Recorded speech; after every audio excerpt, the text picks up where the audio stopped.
Assalamu alaikum students.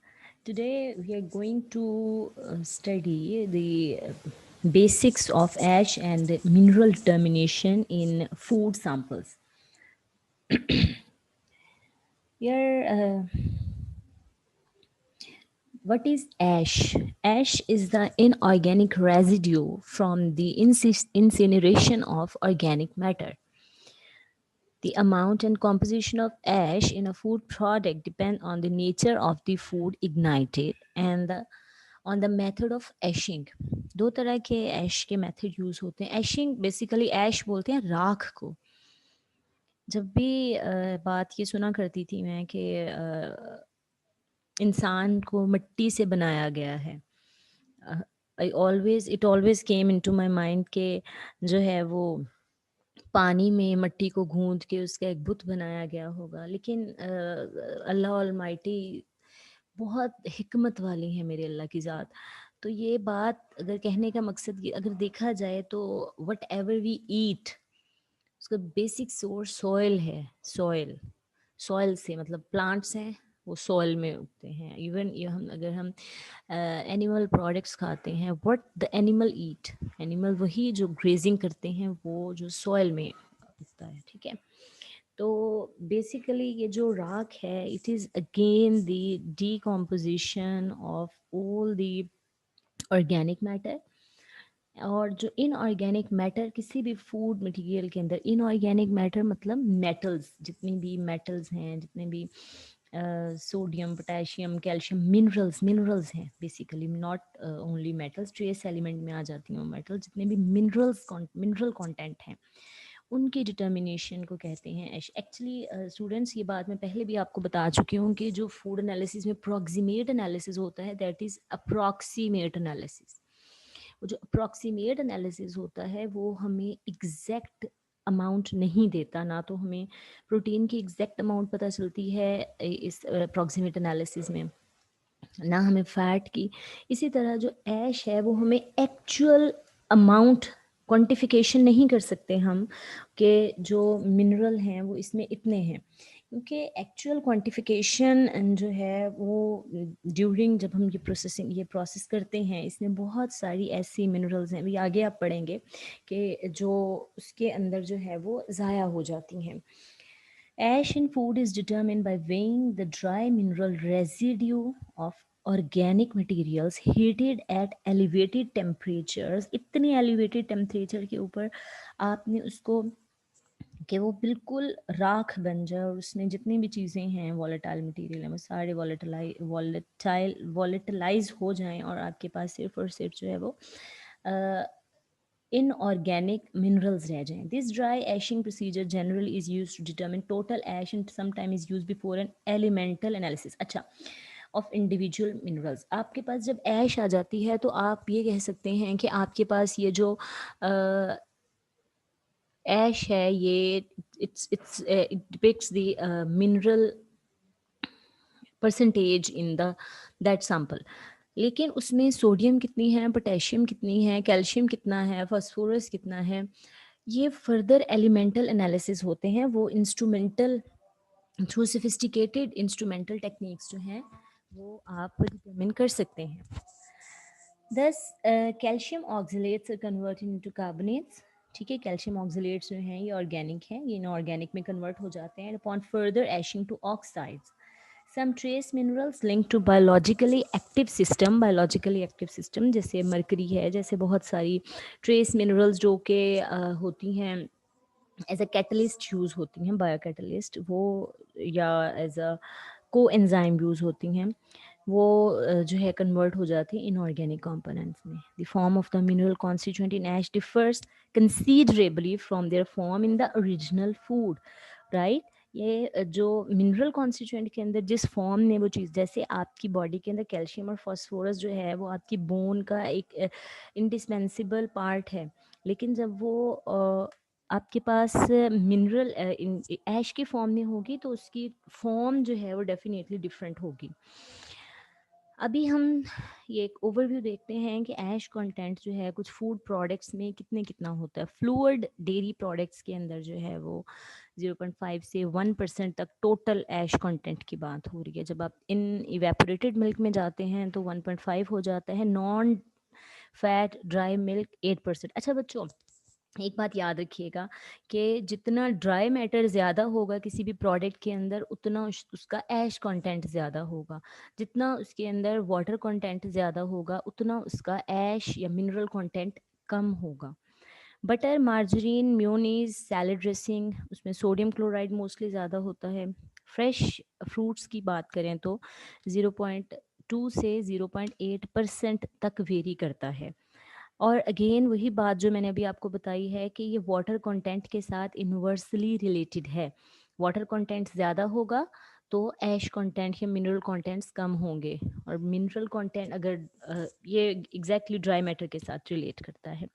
Dried fruits के अंदर 3.5% तक ऐश होती है। फ्रेश फ्रूट्स के अंदर लेस देन 1%, मैक्सिमम भी अगर देखा जाए। वेजिटेबल्स के अंदर तकरीबन 1% हो जाती है। Pickle, sauerkraut and other processed veggies के अंदर 4%, क्योंकि जो प्रोसेस्ड वेजीज या पिकल्स वगैरह हैं इनके अंदर हम सॉल्ट्स या हम इसके अंदर जो प्रिजर्वेटिव डालते हैं वो भी बेसिकली सॉल्ट ही होते हैं, इसलिए इनकी जो मिनरल कंटेंट है ये हाई होता है। जो बीन्स हैं आपके पास, इनमें 4% तक ऐश कंटेंट होता है। वीट, एंडोस्पर्म, ये हमने सीरियल में भी पढ़ा है कि जो एंडोस्पर्म होता है उसके अंदर 0 < <5% मैक्सिमम जो मिनरल्स होती हैं वो ब्रेन के अंदर होती हैं। ब्रेन, एल्यूरॉन एंड जर्म 16% तक। मैं इन एट सम टाइम्स ये 20% तक जाती हैं। बेक प्रोडक्ट के अंदर 3% तक। Most nuts contain 1.5 to 2.5% ash contents. Fresh meat and poultry 1%। Processed meat 12%, because during processing we use many preservatives and salts. Fresh fish 1 to 2%. Egg yolk 1.7%. Egg white 0.6%. And it is clear that egg yolk contain more mineral content as compared to egg white. Egg, pure sugar candy, honey syrup contain trace amount of 0.5% ash, but sweets made with brown sugar or chocolate contain more inorganic components. Brown sugar के अंदर क्योंकि molasses भी होता है और fibre भी होता है, इसलिए जो है वो उसके अंदर उसका जो है वो कंपैरेटिवली हाई होता है एश content. Calcium is present in relatively high concentration in most dairy and dairy containing products, cereals, nuts, some fish, eggs, and certain vegetables. Small concentration of calcium are present in practically all food except pure sugar, starch, and oil. Calcium की बात हो गई, अब आ जाता है phosphorus. Phosphorus rich foods जो हैं again calcium के साथ मोस्टली ये रिलेट करता है. जहाँ जहाँ कैल्शियम होगी वहाँ वहाँ आपको फास्फोरस भी ज़रूर मिलेगा. एग्स में, लेग्यूम्स में, पोल्ट्री में, डेयरी प्रोडक्ट्स में. स्मॉलर कंसनट्रेशन ऑफ फास्फोरस जो है वो दूसरे फूड्स में भी प्रेजेंट होती है other than discussed in upper. Iron is present in relatively high concentration in most grains and grain products, in flours, meals, and other farinaceous materials. ये flowers भी अगर होल व्हीट फ्लावर हो या whole मेज मील हो या होल ओट्स मील हो तब. अदरवाइज एंडोस्पर्म के अंदर आयरन की इतनी क्वांटिटी नहीं होती. And in baked and cooked serial specially enriched one, इनमें नॉर्मली जो है वो फ्लावर्स के अंदर और सीरियल्स के अंदर बेकिंग के अंदर जो है आयरन इनरिचमेंट की जाती है. Most nuts and nut product, meat, poultry, seafood, fish and shellfish, eggs, and legumes are good source of iron. Smaller amounts of iron are present in most dairy products, fruits, vegetables, and some sweets.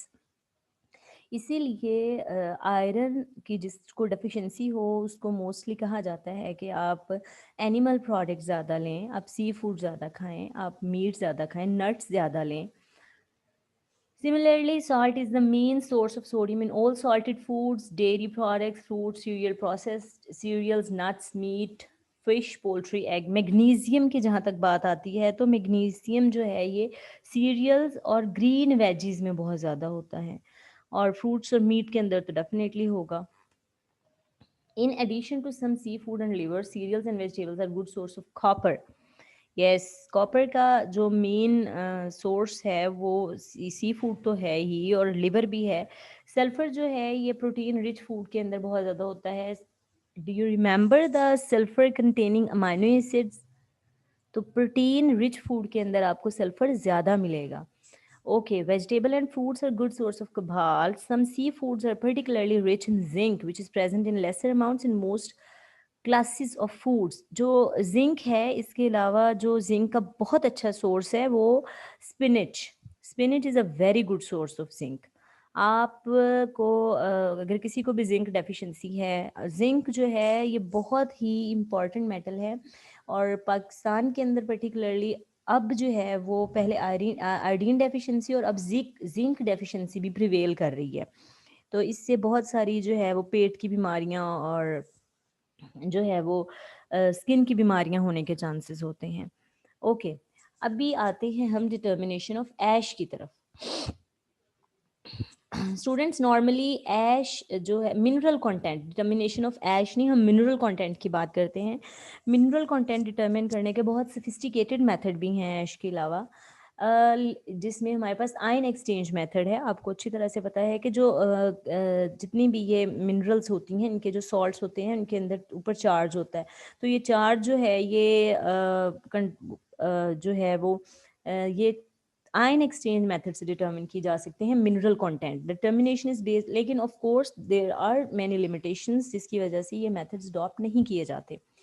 The determination is based on the fact that if the solution containing several salts is passed through a cation exchange column, the effluent contains a quantity of acid equivalent to the original salt content. उस वो जो आपके पास है effluent, उसको neutralise करने के लिए जितना एसिड हमें ज़रूरी हमें चाहिए होगा, वो जो एसिड है that quantity actually will tell us about the mineral content present into the food. यहाँ पर जो है प्रेपरेशन डिपेंड, अभी ये हम हमेशा जो है वो इसको डिटर्मिन नहीं कर सकते फूड क्वांटिटीज़ के अंदर, क्योंकि जो सैम्पल प्रेपरेशन है वो भी हमारे लिए बड़ी एक इम्पॉर्टेंट चीज़ है। ठीक है, इसलिए ये ion exchange method it can be utilize in some cases but not always. ठीक है, कंडक्टोमेट्रिक मेथड्स जो हैं ये यूज़ होते हैं, बहुत सोफिस्टिकेसी है इनके अंदर। ये एग्जैक्टली इसका प्रोसीजर यही आयन एक्सचेंज मेथड है, लेकिन यहाँ पर हम क्वांटिटी ऑफ एसिड देखते हैं, यहाँ पर हम कंडक्टिविटी देखते हैं उस सिस्टम की जिसके अंदर सॉल्ट प्रेजेंट होते हैं। Conductometric method provide a simple, rapid and accurate means of determining the ash contents of sugars. Such foods are generally low in minerals and direct ashing requires incineration of large samples rich in strongly foaming carbohydrates. बच्चों, carbohydrates का तो एक ही issue है, जब भी आप carbohydrate को incinerate करते हैं वो कैरमलाइज हो जाते हैं, उनकी डिकम्पोजिशन अच्छे तरीके से नहीं होती, इसलिए alternative methods यूज किए जाते हैं। Conductometric methods are based on the principle that in a solution of sugar, the mineral matter that constitute the ash dissociates, whereas the sucrose and non-electrolyte does not dissociate. ठीक है, वो जो dissociation होगी वो the conductance of the solution is therefore an index of concentration of ions present and of the mineral or ash content. तो वो जो conductance होगी उस system की, वो सिर्फ और सिर्फ उन minerals की होगी, उस sugar solution की नहीं होगी। Results of conductometric ash determination in sugar products are affected somewhat by non-electrolytes and an experimental correction factor depending on the acid food is determined. तो ये डेफिनेटली यहाँ पर भी कुछ लिमिटेशंस हैं, इसलिए उन्होंने करेक्शन फैक्टर रखा हुआ है एक्सपेरिमेंटल, जिससे वो मल्टीप्लाई करते हैं वैल्यू को और वो आपका आंसर आ जाता है। In certain food conductivity is measured in a medium acidified to displace all the weak acids of the salts, as they require two conductivity measurement, one before that acidification and one after that acidification, right? Here is a simplified representation of the conductometer. ये सिर्फ sodium के बारे में कहा गया है कि सिर्फ सोडियम को आपने, तो ये कंडक्टिविटी मीटर होता है इसके अंदर, HCl जो है वो डाला जाता है और नोट किया जाता है कि कंडक्टिविटी कितनी कम हो गई, और फिर हमारे पास जो है वो जो वैल्यू आती है that will be multiplied with some correction factor, और वो हमें एग्जैक्ट वैल्यू देती है मिनरल प्रेजेंट। लेकिन ये कॉम्प्लेक्स जहाँ मिनरल्स प्रेजेंट हैं उसमें ये जो है वो फिर भी एक पॉजिटिव वैल्यू नहीं देता एक। ओके, नेक्स्ट आ जाता है sampling and contamination problems in samples.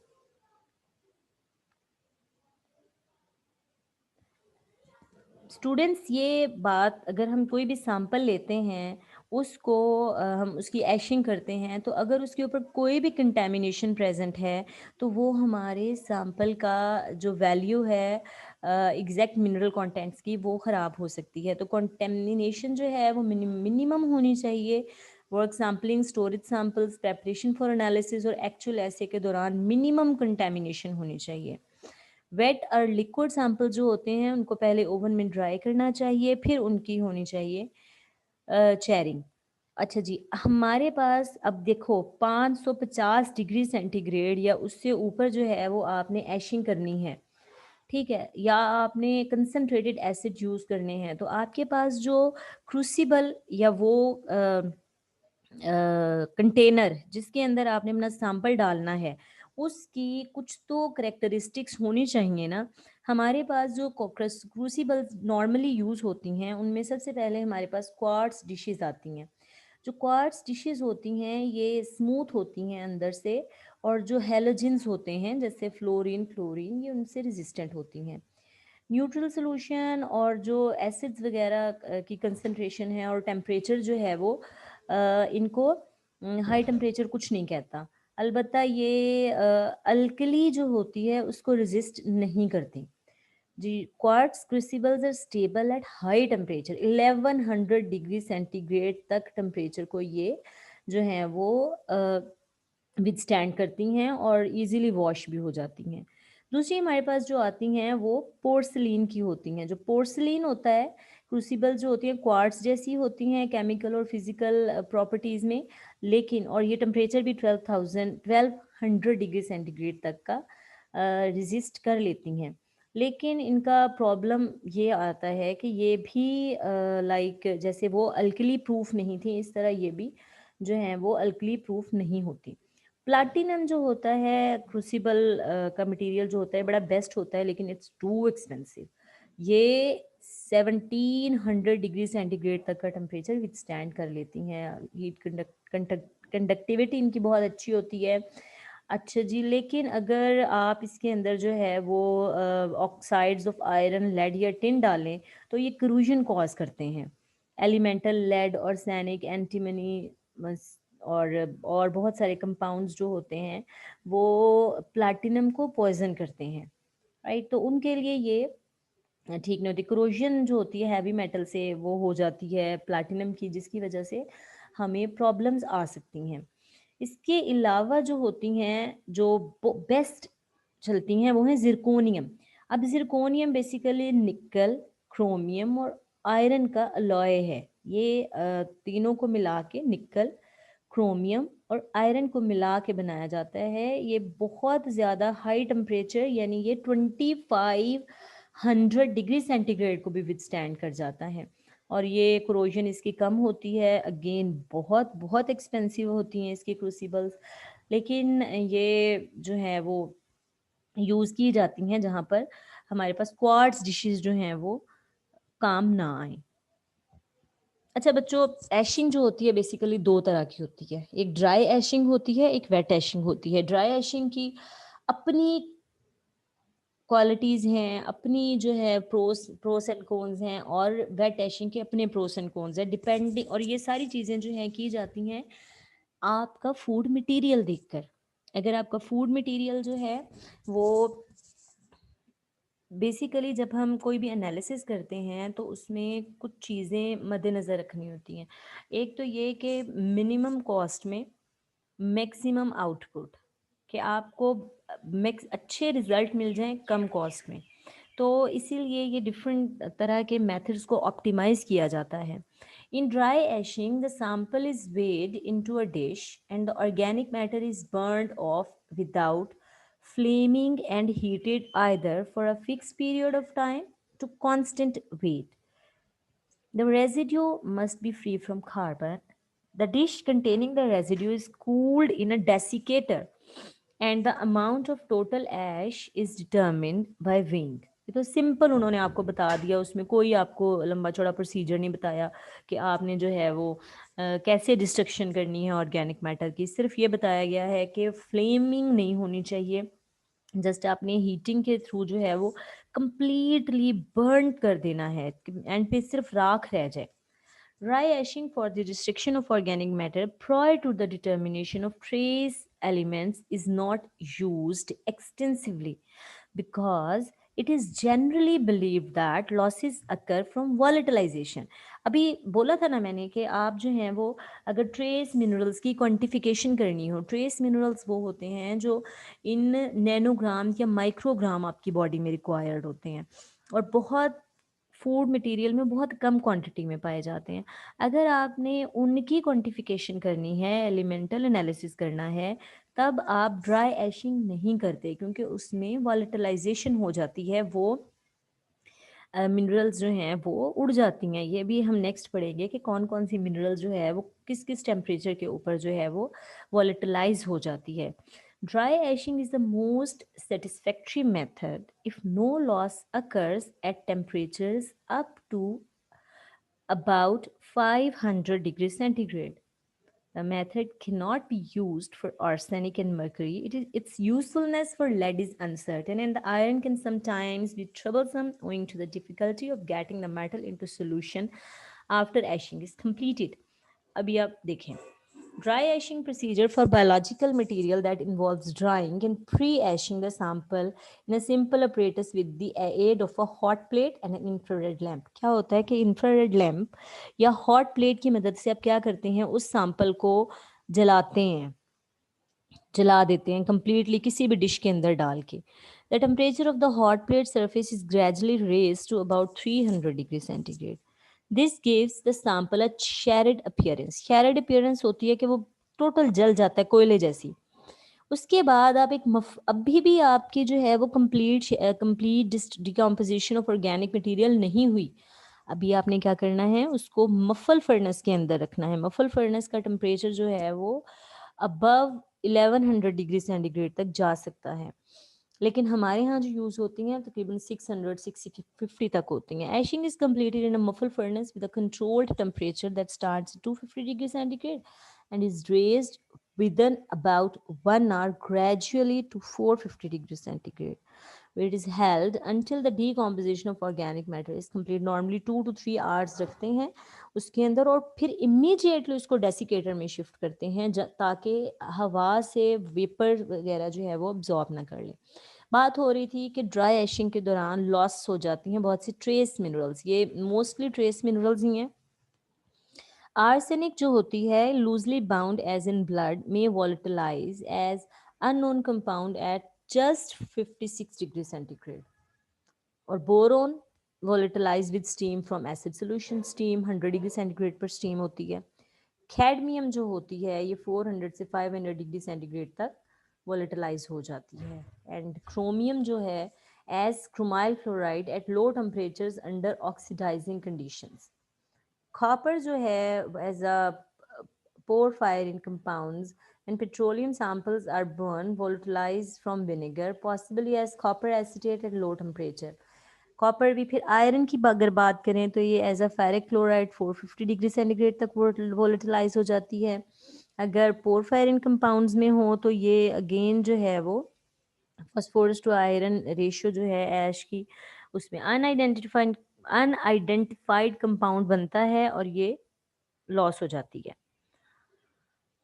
Lead जो है ये भी ब्लड से जो है वो इन दी फॉर्म जो है वो चली जाती है. मरकरी जो है वो बिलो 450 पे वॉलेटिलाइज हो जाती है. निकल भी वॉलेटिलाइज हो जाता है. फॉस्फोरस भी वॉलेटिलाइज हो जाता है. विनेडियम भी और जिंक भी.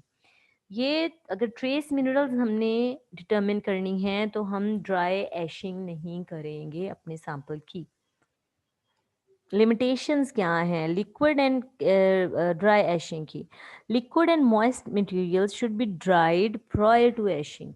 जैसे आपने मिल्क की एशिंग ऐश मालूम करनी है तो आप क्या करेंगे, उसको ड्राई करेंगे और उसको सबसे पहले पाउडर फॉर्म में लेकर आएंगे। The drying is generally done for moisture determination, ठीक है।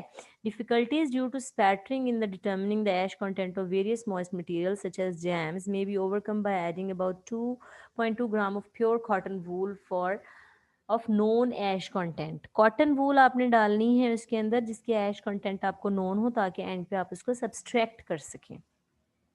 Protein rich material ash slowly, particularly in salt rich food.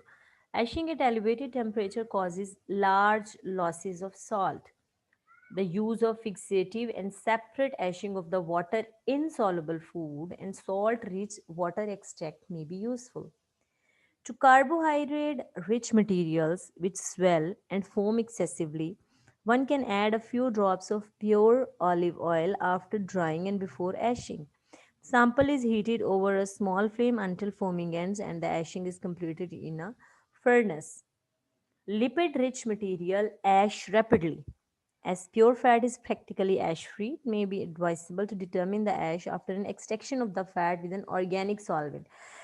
बहुत ये तकरीबन सैंपल प्रेपरेशन ही एक तरह से आपको बताई जा रही है कि अगर लिपिड रिच मटेरियल हो तो फैट एक्सट्रैक्शन के बाद आप उसका ऐश कंटेंट डिटरमिन करें, ठीक है। अगर प्रोटीन रिच मटेरियल हो तो उसकी ऐशिंग आपने बहुत स्लोली करनी है, ठीक है। तो कार्बोहाइड्रेट रिच मटेरियल होते हैं, उनकी ऐशिंग के दौरान के बाद आपने उसके अंदर प्योर ऑलिव ऑयल जिसकी आपको नोन हो ऐश कंटेंट वो आपने ऐड करना है, ताकि जो है वो एंड तक जो है उसकी ऐशिंग कंप्लीट हो फर्नेस के अंदर और फोमिंग ना हो, right. Now what is wet ashing? Wet ashing is basically called as wet digestion भी बोलते हैं इसको। बेटा आप लोगों को बच्चों याद होगा कि हमने प्रोटीन डिटर्मिनेशन अभी मैंने आपको इस फॉर्म में नहीं करवाई, लेकिन आपको बताया हुआ है कि प्रोटीन डिटर्मिनेशन में भी हम क्या करते हैं कि तमाम ऑर्गेनिक मटेरियल को इन ऑर्गेनिक मटेरियल में कन्वर्ट करते हैं। जो नाइट्रोजन है उसको ऑर्गेनिक फॉर्म से इनऑर्गेनिक फॉर्म में कन्वर्ट करते हैं। It's almost same. Wet ashing, also called wet digestion and wet oxidation, is used primarily for the digestion of samples for determining the trace minerals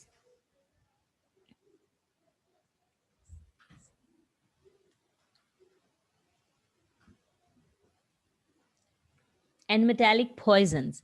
Detailed wet oxidation procedures using three acid mixtures: nitric and sulfuric acid mixture, sulfuric acid and hydrogen peroxide mixture, and mixture containing perchloric acid. The method of wet digestion applicable to various foods. The most widely used digestion reagent for material of vegetable origin is sulfuric acid and nitric acid. And what is the limitation? Again, इसमें arsenic, selenium, mercury ये जो हैं volatilize हो जाते हैं।